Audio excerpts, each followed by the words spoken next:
Paraguai é pequeno, ele tem no máximo aí 407 mil quilômetros quadrados.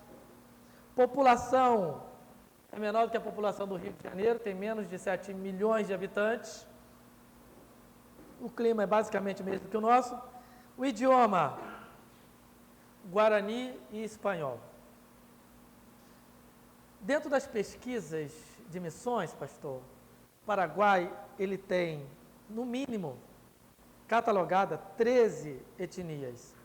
Toda vez que a Bíblia fala para pregar o Evangelho e levar a todas as nações, quando a Bíblia fala nação, essa palavra nação não tem a ver com bandeira, não tem a ver com território, tem a ver com etnia e identificação. É porque na hora da tradução, traduziram de maneira não precisa. No Brasil, são mais de 300 etnias. Ainda falta muita coisa a ser alcançada, que está atrelado exatamente ao retorno do Senhor Jesus Cristo. Isso, eu quero que você repita esse nome comigo, amém? Jesus Cristo. Por que Jesus Cristo, não só Jesus e não só Cristo? Jesus, ele é o nome que foi dado assim, onde toda sala de aula teria esse nome. Eu acredito que na sala de aula vários Jesus tinha, ao ponto do próprio Barrabás ser chamado Jesus Barrabás. Porque Israel perdeu o contato com Deus por causa da religiosidade. E o nome, ele perdeu o contato. Então Deus facilitou a coisa e fez com que o Cristo tivesse um nome muito comum para que todos tivessem acesso. Diferente da religião, o cristianismo, ele facilita as coisas para que tenha acesso à verdade. Baseado nisso, o Paraguai, ele tem uma predominância religiosa. Qual é essa predominância? Ele é católico. 90% da sua população ela é católica, porque até 1992 era a religião do Estado, era a ordem, eles tinham que ser católicos. Isso é religião. O que isso tem a ver com o cristianismo? Começa a anunciar alguma coisa, mas não resolve. Da mesma maneira que se fosse 100% evangélico, também não resolveria. Porque tanto quanto católico, quanto evangélico, é religião. O cristianismo está acima disso. O cristianismo é mais que isso. O que tem a ver a religião com o cristianismo? É como você aplica o conhecimento desse Cristo, se torna religião. Como você leva a mensagem para as pessoas. Como você consegue aculturar a mensagem e fazer com que pessoas creem. Fazer com que a mensagem seja passada. Esse método que é utilizado, o nome disso é religião, que é religare. Vem da palavra religare, que quer dizer religação. Aquilo que foi quebrado. O pastor leu aqui a palavra extraordinária. O Espírito, Deus chega para o profeta e fala para ele assim: levanta e põe de pé, pois eu quero lhe falar. Qual é a condição daquele camarada diante de Deus? Caído. Essa é a condição de toda a humanidade. Caído. O Senhor Jesus, ele vem e é dado o nome pelo próprio Deus. Ele deveria ser chamado Jesus, para facilitar a coisa, para que todos tivessem acesso. O ser humano pega Jesus e ele se apresenta e ele se revela como o Cristo, o enviado por Deus, o ungido por Deus, o Messias aguardado que salva a humanidade. Se ficar só na pessoa ou no nome Jesus, é religião. Quando revela o Cristo Salvador, é cristianismo. Que não tem a ver com catolicismo ou evangélico. tem a ver com a mensagem que Deus dá após erguer o homem da condição de caído, condição essa que só o Espírito Santo tem condições de restaurar. Deus chega para o profeta e fala para ele assim, ó, levanta e põe de pé, pois eu quero falar com você. Mas ele já estava falando. Mas havia revelação a ser dada, e ele começa dizendo assim, ó, e o Espírito entrou em mim e me colocou de pé. O homem, por natureza, ele está caído. Romanos 3, 23, não é isso? Porque todos pecaram. E destituído, sabe o que é destituído? É arrancado com força, lançado fora. Não foi permitido escolha ou, de alguma maneira, persuadir para permanecer. Ele foi arrancado de forma poderosa e lançado fora. Destituído, ele perdeu o posto, ele perdeu a condição, foi arrancado. Essa é a condição de todo ser humano caído. Jesus é a hora que Deus está falando, anunciando a condição. Está caído, levanta e põe. O Cristo é o momento que o Espírito entra, revela a vontade e o coloca de pé. Só que, na República de Paraguai, 90% é católico religião. O que isso implica na religião quando ela só leva Jesus e não leva o Cristo? Quando ela só leva a Jesus, ela leva apenas coisas humanas e tenta resolver adequando a religião. O que é adequar a religião? É o tal do sincretismo, que no evangélico tem, porque se nós temos um evangelho capitalista, onde se não tiver dinheiro, se não tiver recursos financeiros, não está abençoado, isso é um evangelho capitalizado, e infelizmente isso é um sincretismo para a aplicação neste mundo. O problema é que quando a religião ela se estabelece, ela não resolve o problema da humanidade na sua necessidade. Ela tão somente tenta apresentar uma forma de amenizar a situação que o país se encontra. Só para você entender, em 1992, abril, o Paraguai se tornou laico. Passou a ser opcional, você decide que religião você quer ter. O Senhor Jesus nunca pediu que religião fosse um Estado, ou que fosse imposta. Porque, abra a tua Bíblia, por gentileza, no Evangelho de Mateus, capítulo 16, do versículo 13 em diante.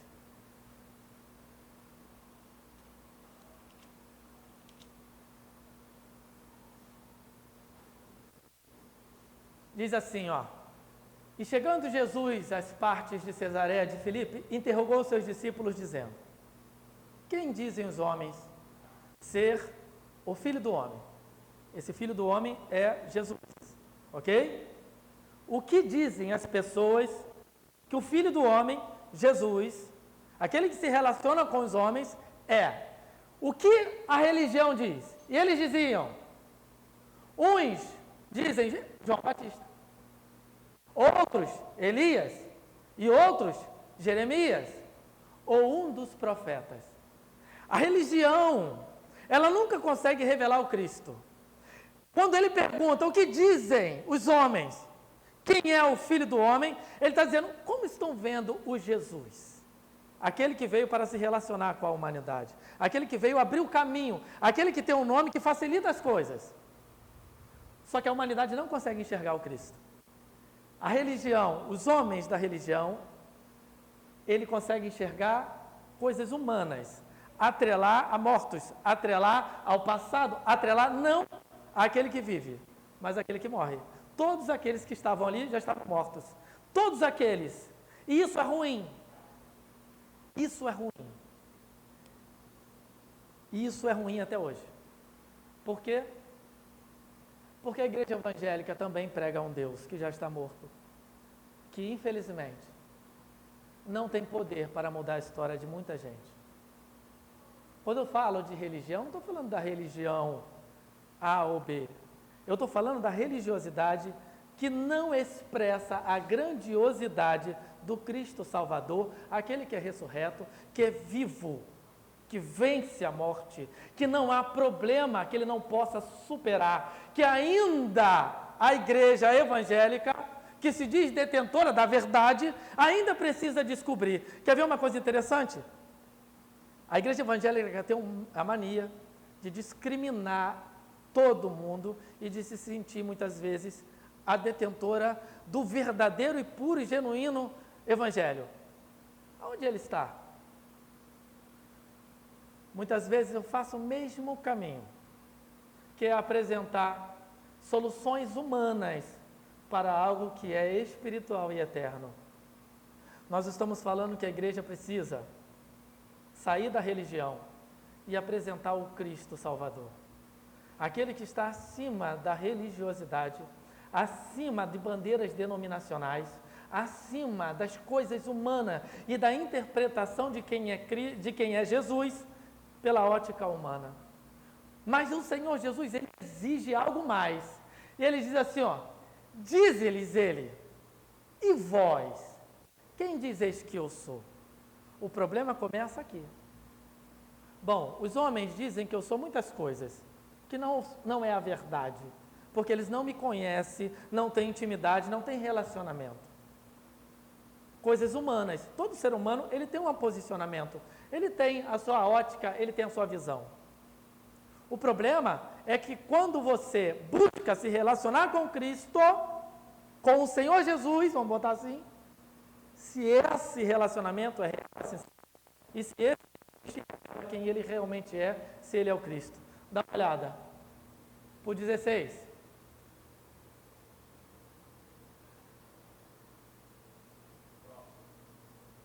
E Simão Pedro respondendo disse, tu és o quem? O Cristo, o Filho do Deus vivo. Pode passar. E Jesus respondendo disse-lhe, bem-aventurado és tu, Simão Barjonas, porque tu não revelou a carne, porque não foi te revelado a carne e o sangue, mas o meu Pai que está no céu que te revelou isso. E também eu te digo que tu és Pedro, e sobre esta pedra edificarei a minha igreja, e as portas do inferno não prevalecerão contra ela. E eu acho interessante porque o Pai, ele revela quem para Pedro?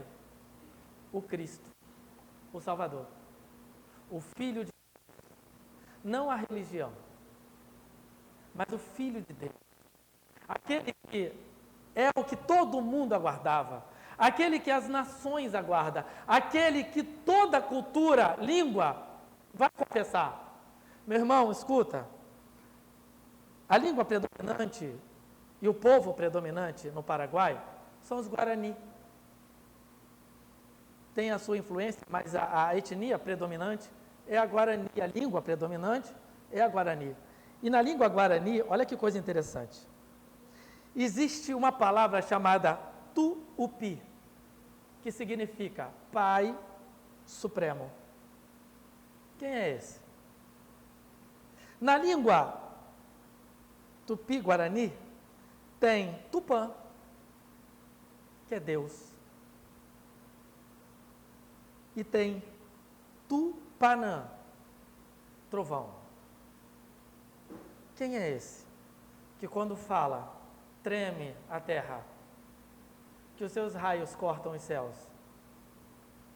Como é que eles poderiam ter esse conhecimento? Como é que na língua local eles poderiam ter esse conhecimento? Desse Deus supremo, desse Deus maior. E olha como é que ele é reconhecido? Pai. Ele é Pai. E quando ele se coloca na condição de Pai, uma coisa que em todas as nações, em todas as etnias, existe esse Pai, que a humanidade se quebrou e se afastou. E ele quer deixar, e ele deixou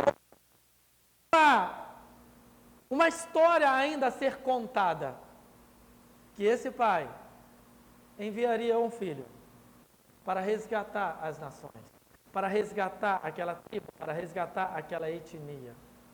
O problema é que quando a religião chega, ela destrói o que Deus já fez, e aquele link que o Senhor Deus já deixou, a religião ela destrói e ela quer apresentar outra coisa. E esse é onde é um problema.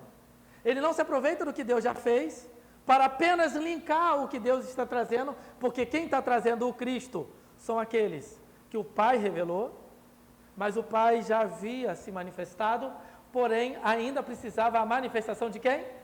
Do Filho de Deus. E aí quando a religião chega, ela não muda, ela não cria a questão da metanoia, ela não muda a mentalidade. Só para você entender, o Paraguai é a segunda nação mais pobre da América, hoje possivelmente a terceira, por causa Olha o que diz. E perseveravam na doutrina dos apóstolos, e na comunhão, e no partir do pão, e nas orações. Passa. 43. E em toda a alma havia temor, e muitas maravilhas e sinais se faziam pelos apóstolos. Qual era a doutrina dos apóstolos? O Pai tinha revelado para Pedro: Tu és o Cristo, o Filho do Deus vivo. O Senhor Jesus, ele falou que ele não é mais uma religião. Ele não é uma coisa humana, ele é uma revelação dada por Deus. Ele é o Verbo que se fez carne e habitou entre nós. E veio mudar a nossa história, veio nos salvar. E não veio trazer uma história para ser contada. Ele falou que eu preciso mudar a tua vida, eu preciso mudar a tua história, e você será testemunha.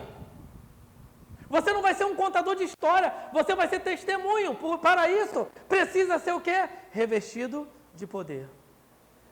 E esse revestimento de poder vem pela revelação do Espírito. Não é pela história humana. O problema é que nós vivemos contando história. E o Paraguai está lotado de história. E agora, o que fazer? Como? Se eu chegar lá e levar tão somente a história pela ótica evangélica, é mais uma religião, gente. É mais uma religião. O que precisa é da revelação do Cristo, e não da religião. E é isso que está ruim. E é isso que não consegue mudar a realidade. Porque atrás da religião tem miséria. Eu vou passar um vídeo aqui. E eu preciso que vocês vejam. Tem um avivamento que aconteceu em Almolonga, e eu quero que você entenda o que é religião. E aí eu vou te mostrar uma cidade inteira, que ela vivia com a presença dos evangélicos ali, forte, mas era tão somente a religião evangélica. E você vai ver que não muda a história. O Gabriel, já tá, bota aí para mim, por favor. Ela não muda a história do lugar. Quando é tão somente religião, se conta a história, não é testemunho. Mas quando Deus traz avivamento, Ele revela o Cristo e a história muda. Vamos ver se vai. Eu preciso que vocês prestem bastante atenção nesse vídeo. Porque o Paraguai precisa de uma revelação. Não precisa de mais uma religião. E se nós recebemos essa revelação, eu tenho por obrigação levar essa revelação. A revelação desse Cristo vive. E que esse Cristo que vive e que reina para sempre. E não do Jesus, do Filho do Homem, ao qual muitos veem de maneira que não o glorificam. Apaga a luz aqui da frente aqui para o pessoal ver. Pode pôr.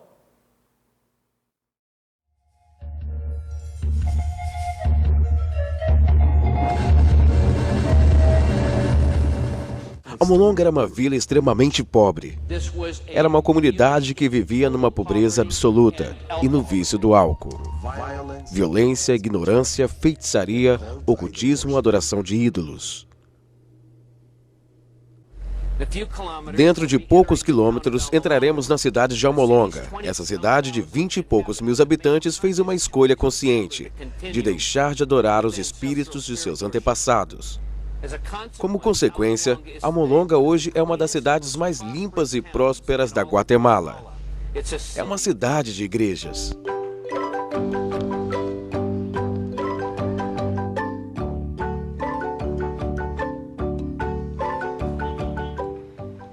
Muitos citam Almolonga como um exemplo mundial de transformação. Ela realmente pode ser. 8 em cada 10 residentes se consideram cristãos nascidos de novo. Mas nem sempre foi assim. Há 20 anos, Almolonga era um lugar perigoso e sombrio. Ela sofria com pobreza, violência e ignorância, além do álcool, que era o principal problema. Se você viesse a Almolonga há 20 anos e caminhasse de manhã pelas ruas, veria às 7 da manhã vários e vários homens jogados na rua, por estarem completamente bêbados. Nós tínhamos muitas delegacias porque existiam muitos problemas. O chefe de polícia, Donato Santiago, se recorda que as pessoas estavam sempre brigando. Foram construídas 4 delegacias, mas mesmo assim não conseguiram resolver o problema. Presos tinham que ser transferidos para outras cidades próximas. A violência doméstica era grande. Conversei com uma mulher que disse que seu marido, se ele não gostasse da refeição, a espancaria e lhe jogaria para fora de casa. Pastor Mariano Ricari, um dos principais líderes da reviravolta espiritual de Almolonga, tem lembranças similares. Fui criado na miséria. Meu pai algumas vezes ficava bêbado por 40 a 50 dias direto. Nós nunca tínhamos uma grande refeição, somente um pouco de tortilha com pequenos copos de café. Meus pais gastavam o pouco dinheiro que tinham com o álcool. Numa tentativa de diminuir seu sofrimento, muitos cidadãos faziam pactos com deuses locais como Pascoal Vailón, o Senhor da Morte, e Mashimon, um poderoso Deus. Mashimon era o ídolo mais importante de Almolonga. Quando os espanhóis chegaram na Guatemala 500 anos atrás, eles descobriram que o povo indígena estava disposto a negociar certas coisas. Mas existia uma coisa que eles não abriram mão: Mashimon. Ele era um ídolo muito importante para eles. Esse sincretismo criou uma poderosa fortaleza inimiga. Apesar de Mashimon ter a forma de uma máscara de madeira, o espírito por trás desse ídolo exercia grande poder sobre o povo de Almolonga. É somente uma máscara de madeira, mas é muito poderosa. Uma terrível fortaleza que prende as pessoas. Durante esses dias sombrios, o evangelho não se desenvolveu. Evangelistas de fora da cidade eram expulsos com pedradas ou bastões, enquanto as igrejas locais eram também depredadas. Os cristãos evangélicos eram uma minoria desprezada. Numa ocasião, 6 homens enfiaram o cano de uma arma na boca de Mariano. Quando puxaram o gatilho, ele silenciosamente pediu a proteção do Senhor. Quando o martelo tocou a bala, nada aconteceu.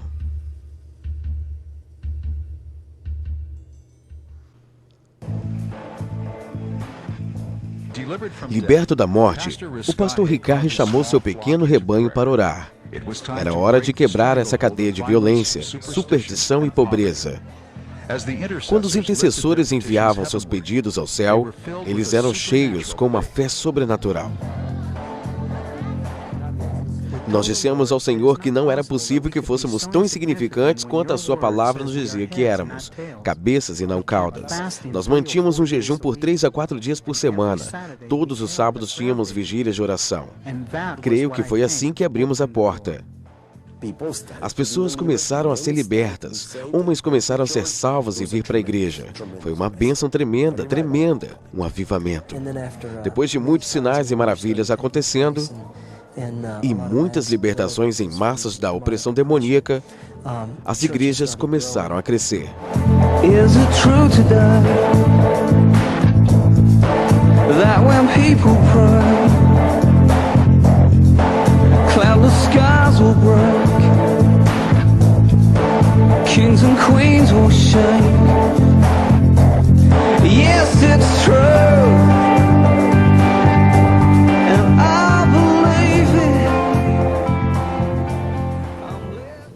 Uma cura dramática envolveu uma mulher chamada Teresa. Um procedimento médico errado a fez desenvolver um quadro de gangrena. Seus órgãos internos estavam literalmente apodrecendo. Eu estava com muita dor, tanta dor que não podia andar, meu corpo estava paralisado e eu não podia comer e nem falar. Ela estava muito doente, a sua condição só piorava a cada dia. Não havia nada que pudéssemos fazer, então decidimos preparar o seu funeral porque já não havia esperança para ela.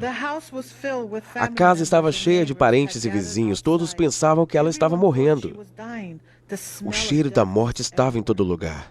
Eles me ligaram para realizar o funeral. No caminho para lá, o Senhor me disse para orar por ela.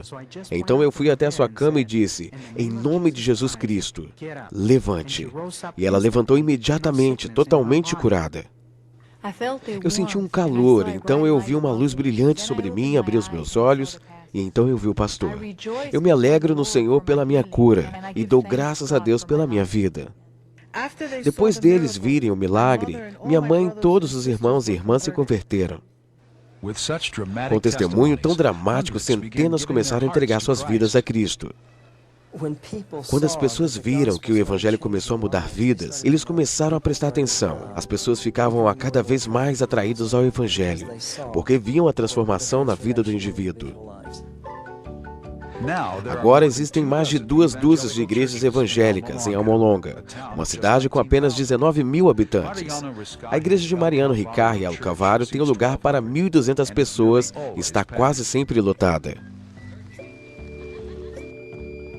Mas a presença do Espírito Santo não foi medida pelo crescimento da igreja. Uma passada pelo alvoroçado distrito comercial de Almolonga revela o impacto de transformação realizado pelo avivamento social. Ruas e prédios receberam nomes de lugares bíblicos. Um turista pode se espantar com esta pública demonstração de fé. Mas Mariano a vê como algo perfeitamente natural. Como você pode dizer que ama a Deus se não demonstrar isso? Paulo não disse, eu não me envergonho do Evangelho? No lugar onde se concentravam os bares e cantinas de Almolonga, 36 no total, agora só existem 3. E com a diminuição da bebida também houve a diminuição da violência. As taxas de criminalidade caem ininterruptamente há 20 anos. Em 1994, a última das 4 delegacias de Almolonga foi fechada. Esse prédio remolado agora chama-se Hall da Honra. Para o chefe de polícia Santiago, não podia ser melhor. Vocês não têm mais nenhuma delegacia na cidade? Não, nenhuma. Por que vocês não precisam mais delas? Não, porque não existem mais pessoas em problemas.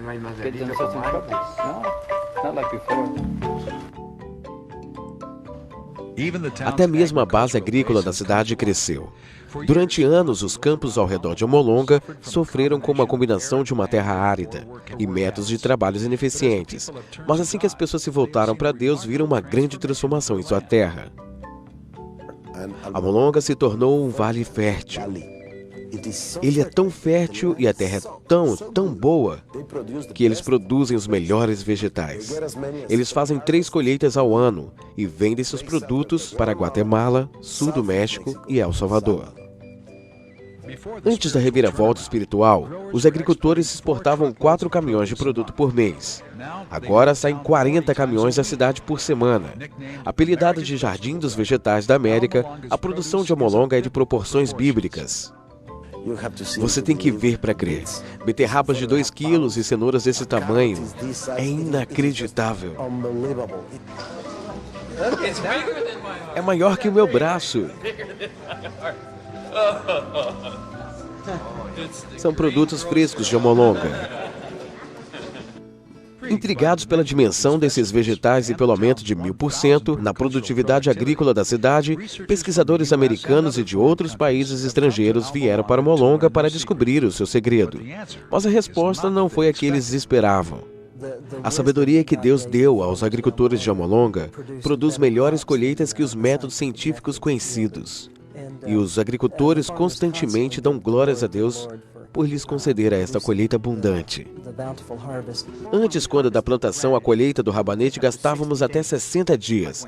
Mas quando Deus chegou à cidade, gastávamos só 40. E agora, frequentemente, são necessários somente 35 para estarmos colhendo. Você pode ver um paralelo entre a fé do povo e a melhoria do solo. Ao mesmo tempo em que as pessoas começaram a crer em Jesus Cristo como Senhor e Salvador, os vegetais começaram a crescer. Assim que as pessoas foram libertadas, elas começaram a trabalhar. Assim que começaram a trabalhar, começaram a prosperar financeiramente. Começaram a trabalhar melhor a terra e a terra começou a produzir melhor. Os agricultores compraram caminhões à vista e então colocaram frases cristãs neles. É maravilhoso e é resultado do Evangelho, transformando a comunidade. A idolatria e a superstição terminaram, deixando um povo dedicado a uma fervente adoração e a um trabalho honesto. O estoicismo tradicional deu lugar a uma exuberância do coração. O que temos aqui são 20 igrejas protestantes muito ativas, militantes envolvidas com louvor, adoração, libertação e assim por diante. Apesar de seu sucesso, os crentes em Almolonga não têm intenção de relaxar. Muitos jejuam 3 vezes por semana e continuam a atacar as forças das trevas através da oração e evangelismo. Enquanto as cidades vizinhas comemoram o Dia dos Mortos, o povo de Almolonga se reúne para uma adoração em massa ao Deus vivo.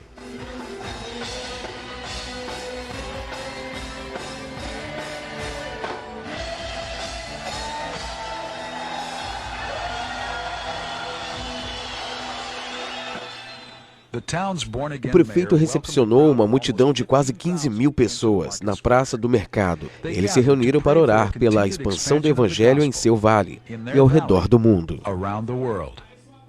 O preço que pagamos por isso é santidade, consagração, oração e jejum nos trazem vitória sobre os principados. Não fazemos uma preparação teológica, simplesmente nos atiramos aos braços do Senhor.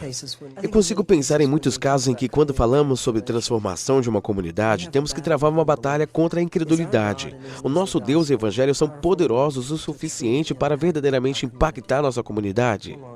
Almolonga nos ensina que sim.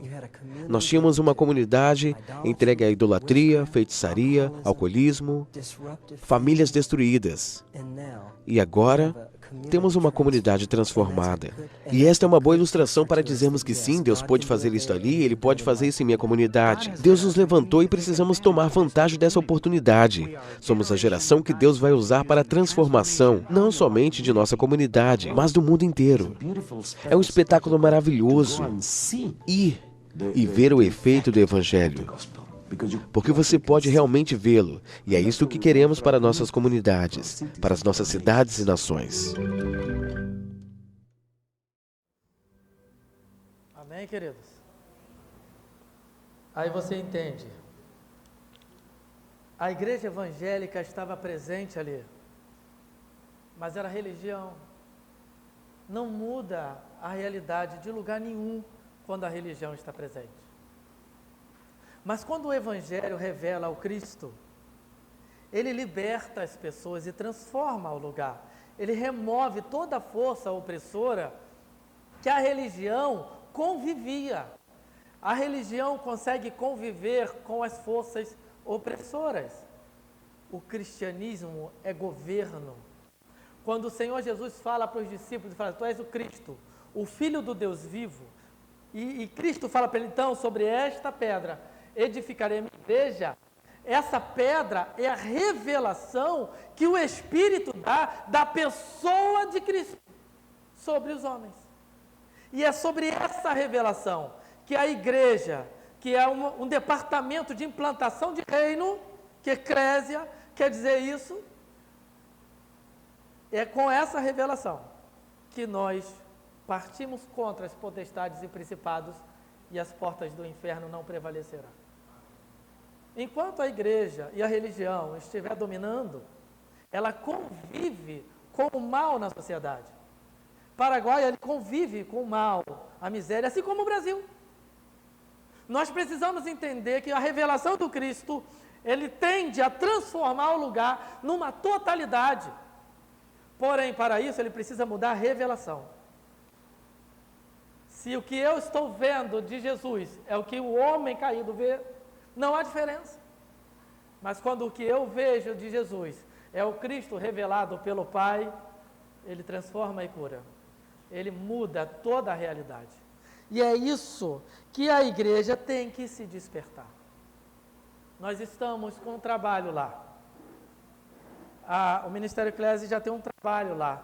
Já apoia uma igreja lá. Ô, Gabriel, passa as fotos da igreja lá, por gentileza. E nós temos lá hoje o pastor Ramon e a irmã Corina, que são pastores atuais, que são da região lá. A igreja está ali naquele lugar, já atuando. Porém, precisa de ajuda. Que tipo de ajuda? Primeiro, as nossas orações para que verdadeiramente o Cristo seja revelado. E não apenas o Jesus, mas o Cristo, o Filho do Deus vivo, que pode mudar todas as realidades. Somente Ele, o governo dele, pode transformar os outros governos. Isso aí é madeira chegando lá para a construção da igreja em cima de um carro de boi, gente. Pensa nisso. Misericórdia, Brasil, colônia, lá naquela época. Cadê? Dá para botar as fotos, o restante das fotos? Vai passando aí as fotos aí. Essa é a construção da igreja. Enquanto ele vai passando ali, eu vou passando para vocês o que a gente precisa. A igreja já está atuante, ela já está ali. O Ministério Eclésia já está apoiando um trabalho evangelístico. O pastor Tarcísio já foi lá, Chiquele já foi lá, o pessoal da igreja aqui já esteve lá. Ainda falta algo a ser realizado naquele lugar, que é a casa pastoral. O pastor precisa de ter um lugar para morar. E é através do nosso trabalho aqui, do nosso apoio aqui, essa igreja tende a ter estrutura para se estabelecer no lugar. Hoje nós estamos ali com a média de 25 membros. E é uma cidade que precisa da sua oração. A cultura do lugar, ela tende a valorizar os mortos, onde a casa, o cemitério é mais bonito do que as casas locais. As casas locais são de madeira, mas o cemitério é lindo. As crianças são enterradas, as crianças são enterradas na frente das casas, irmãos. No quintal da casa, né? E essa é a congregação que o Ministério Eclésia atua naquele lugar.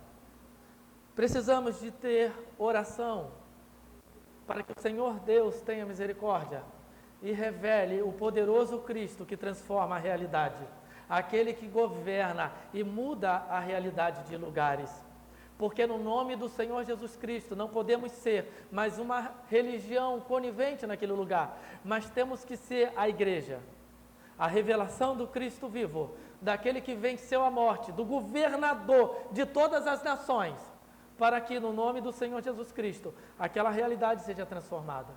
Nós podemos fazer isso aqui também. Nós podemos mudar a realidade daqui também, tanto quanto lá. Hoje nós trouxemos para vocês provar daquela cultura a chipa paraguaia, que é um salgadinho delicioso. Olha, negócio bom, eu já comi bastante, viu? Muito bom, até que acertamos, pensei que era uma bodega, o negócio é gostoso. E tem o melhor de tudo, né, gente? O melhor de tudo é o tererê, o negócio assim, ó. Alguém já provou o tererê aí? Já? Gostou? Olha lá, a Rosana falou assim, amei. Não, irmã, ajuda aí. Pode mentir não, né? Puxa vida. Mas, o que nós vamos fazer? Eu preciso que você... A nossa cantina hoje é a chipa, viu? Não é chita não, viu, gente? Não é coisa de macaco, não. É chipa. Não é chita, é chipa. E o tererê. E aí, a sua oferta vai ser quando você comprar na cantina. E de que forma? Não tem valor. Se você tiver 50 centavos para ofertar, você, por gentileza, oferte. Se você tiver outro valor para ofertar, você oferta. Aquilo ali que nós preparamos, da cultura local do Paraguai, é a sua oferta, sem valor. É o quanto o Senhor Jesus tocar no seu coração, ou quanto o Cristo tocar no teu coração. Ah, pastor, então eu vou ofertar e vou... Que isso? A minha oferta agora é para comprar? Não. Não, você vai ofertar o valor que você quiser pagar pela chipa que nós produzimos aqui, com muito carinho, viu? Com muito amor e com muito fogo, com muito gás também, porque o negócio consumiu, tá desde de tarde ali no fogo, mas ficou uma delícia, uma delícia. E também tem o chimarrão, que olha, é uma maravilha.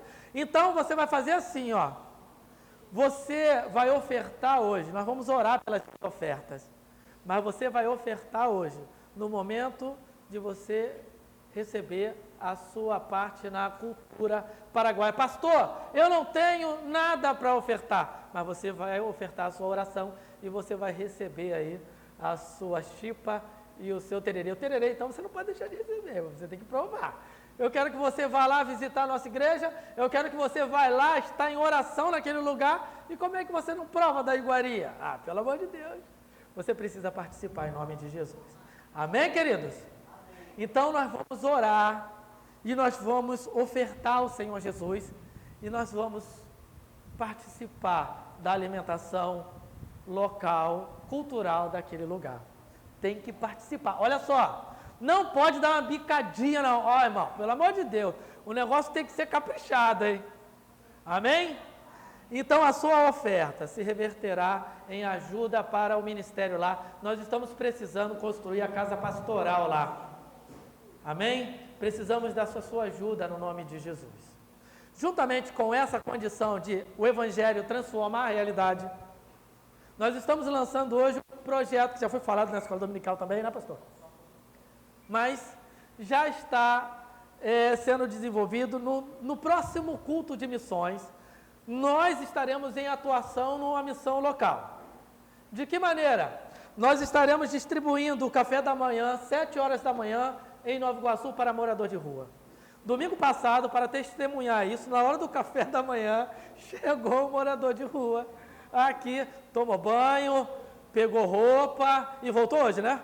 Mas, ó, tomou banho, pegou a roupa do bazar, ficou aqui, almoçou, dormiu aqui na hora durante a tarde, porque estava aguardando a gente levar para o centro de recuperação, e ficou aqui conosco, levamos ele para o centro de recuperação, só que não ficou lá, mas voltou.